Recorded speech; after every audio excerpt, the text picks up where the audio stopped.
मेरे पास है भुट्टे वाली चॉकलेट। देखो देखो मेरे पास भी चॉकलेट है। हाँ, देखो मेरे पास कुछ भी नहीं है। अगर कुछ नहीं है तो चले जाओ यहाँ से। हाँ, दादाजी अब मेरे लिए चॉकलेट बना दो ना प्लीज। अगर इन्होंने लाइक सब्सक्राइब किया तभी बनाऊंगा चॉकलेट। दादाजी अच्छे लोग हैं, कर देंगे।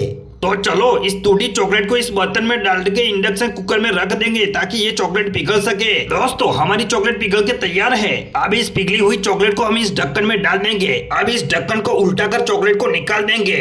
तो दोस्तों देखिए भैंस की तरह दिखने वाली चॉकलेट है ना कमाल। वाओ! ये ले मोटू तेरी चॉकलेट बन गई और इस चॉकलेट के हुए पूरे 50